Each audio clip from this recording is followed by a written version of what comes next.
पापी गांव में चंद्रशेखर ने अपने तीनों बेटों रमेश, अमरेश, कल्पेश को लेकर बड़े बड़े सपने सजाए थे, पर एक भी उनके सपनों पर खरा नहीं उतरा था।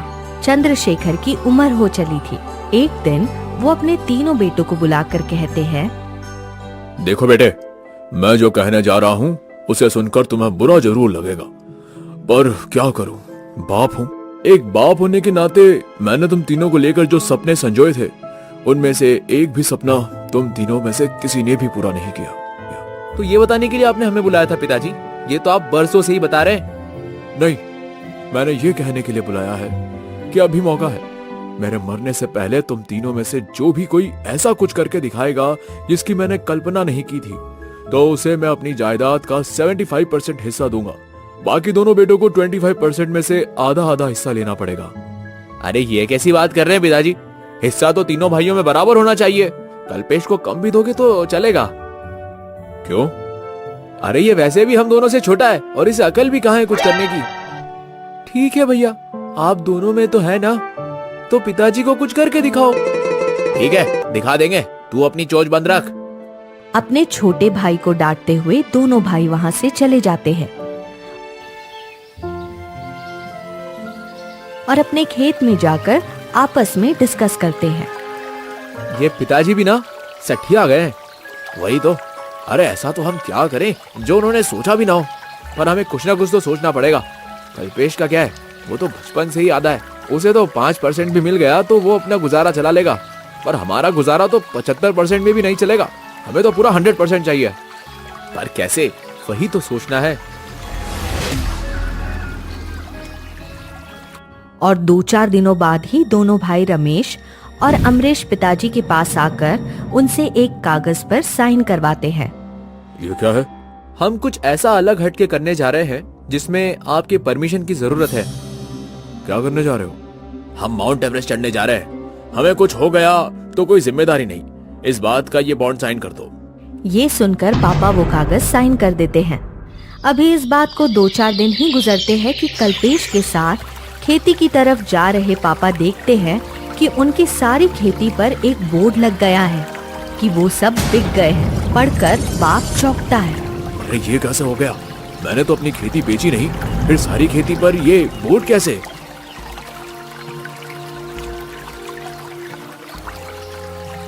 चंद्रशेखर भैया, ये बोर्ड मैंने लगाया है। तुम्हारे दोनों बेटों ने ये खेत मुझे बेच दिया है। कब? मुझे तो पता ही नहीं चला। क्या बात करते हो? तुमने ही तो खेती सेल के पेपर साइन किए हैं, ये देखो। कहते हुए वो पेपर दिखाता है तो पापा चौंकते हैं, क्योंकि ये पेपर तो वही है जो उनके दोनों बेटे ने माउंट एवरेस्ट पर चढ़ने की प्रतियोगिता के लिए साइन करवाया था। तभी उनके दोनों बेटे वहाँ आते हैं और बाप उन दोनों पर गुस्सा होता है। रमेश, अमरेश, ये क्या सुन रहा हूँ मैं? तुमने अपने पुरखों की जमीन बेच दी। लो, आपने ही तो कहा था तुम में से कोई ऐसा कुछ करके दिखाए जो मैंने कभी सोचा भी ना हो। आपने अभी हमारे नाम जायदाद करने का सोचा भी नहीं था, है ना? और हमने कर ली, कर दिखाए ना, आज जो आपने सोचा भी नहीं था। बेवकूफ, मूर्खों, अकल के अंधों, इसमें तुम्हारे छोटे भाई कल्पेश का हिस्सा कहाँ है? हमें पता था आप ये सवाल जरूर करोगे पिताजी, तो जवाब है, जो खेत हमने बेच दिए हैं उनके लास्ट में पड़ी काफी जमीन हमने कल्पेश और आपके लिए छोड़ दी है। अरे पर वो तो बंजर जमीन है, उस पर अनाज नहीं उगेगा तो हम क्या खाएंगे? खाने की चिंता मत करो तुम दोनों, खाना हम तुम दोनों के लिए रोज भिजवा दिया करेंगे। कहते हुए दोनों भाई अकड़ते हुए वहाँ से निकल जाते हैं। ये बाप बेटे मजबूरी से अपने लालची बेटों को जाते हुए देखते रह जाते हैं। वो कल्पेश के साथ घर पहुँचते हैं तो देखते हैं वहाँ घर पर भी ताला लग चुका है और वहाँ एक वॉचमैन बैठा है। अरे कौन हो भाई तुम? और ये ताला? आपको पता नहीं, उन्होंने छोटे मार्केट में 2 मंजिला घर खरीदे हैं। नीचे दुकान है, ऊपर मकान है। अब जाओ भाई, मेरे सोने का टाइम हो रहा है। दोनों बाप बेटे को बड़ा दुख होता है। वे रमेश और अमरेश के घर पहुँचते हैं।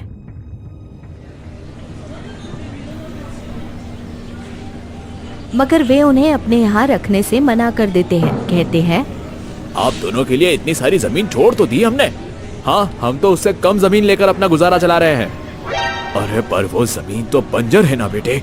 तो हम क्या करें? वो आप दोनों की किस्मत। जाइए अब यहाँ से, हमारे दुकान पर ग्राहक के आने का समय हो रहा है।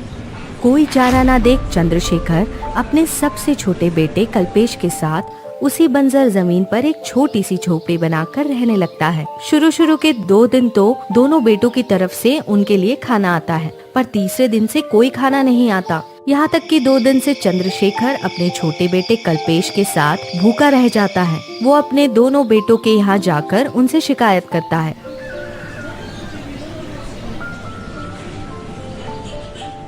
बेटा, तुम दोनों ने 2 दिन से खाना नहीं भेजा। हम 2 दिनों से भूखे हैं।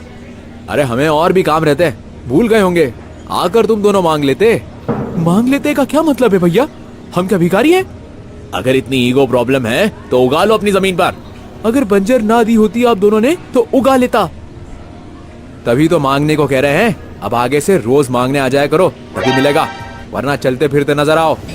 कहता हुआ उंगली उठाकर उन्हें बाहर का रास्ता दिखा देता है। दोनों बाप बेटे दुखी हो जाते हैं। बाप अपनी झोपड़ी में बैठा रोता हुआ कहता है, कल्पेश बेटा, अगर तुम ना होते तो मुझ बूढ़े बाप का क्या होता? दोनों बेटों ने कुछ भी नहीं छोड़ा हमारे लिए, सब कुछ अपने नाम कर लिया और अब 2 वक्त की रोटी भी नहीं देते। भगवान ऐसी औलाद किसी को ना दे। ऐसी औलाद से तो ला औलाद रह जाना ही अच्छा है। बाप को रोता देख कल्पेश उनके कंधे पर सांत्वना भरा हाथ रखता है तो बाप और भी फफक कर रो पड़ता है। पूरी झोपड़ी में उनके सिसकने की आवाज गूंजने लगती है। आज क्या करे बेटा, कहां से लाए? 3 दिनों से कुछ नहीं खाया है। मुझे भी बहुत भूख लगी है पिताजी, कहां से खाएं, कैसे खाएं? रमेश और अमरेश भैया ने तो हमारे लिए कुछ भी नहीं छोड़ा।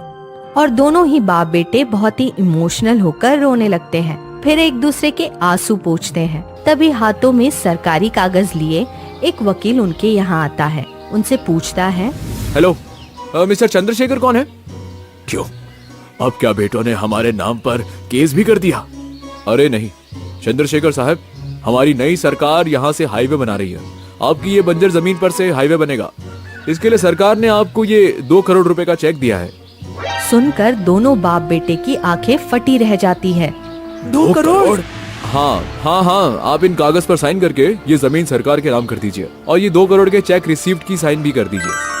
और उनके घर के सामने से हाईवे बन जाता है। दोनों बाप बेटों की पोजीशन बदल जाती है। वो खुश रहते हैं कि तभी दोनों भाई रोते हुए उनसे मिलने आते हैं।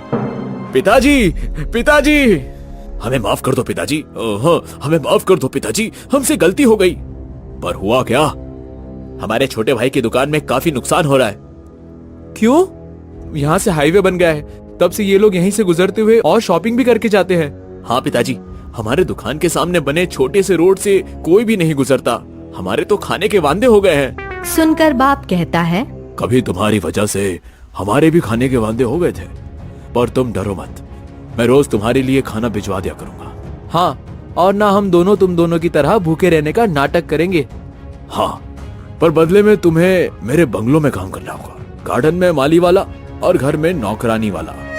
और उसी दिन के बाद दोनों भाई रमेश और अमरेश खाने के टाइम पर अपने पिताजी के यहाँ उसी बंजर जमीन पर बने उनके आलीशान बंगलों में पहुँच जाते हैं और घर और गार्डन की साफ सफाई करते हैं, बदले में खाना खाते। तो देखा दोस्तों, इसे ही कहते हैं कि लालच बुरी बला है। जो भी लालच करता है उस पर ऐसी ही बुरी बला आती है। अगर ये दोनों बेटे लालची ना होते तो आज अपने पिता के करोड़ों की जायदाद के मालिक होते। इसलिए जरा सा लालच में पड़कर कभी भी अपने परिवार, यार, दोस्तों, रिश्तेदारों को धोखा नहीं देना चाहिए, वरना ऐसे ही रोना पड़ जाता है।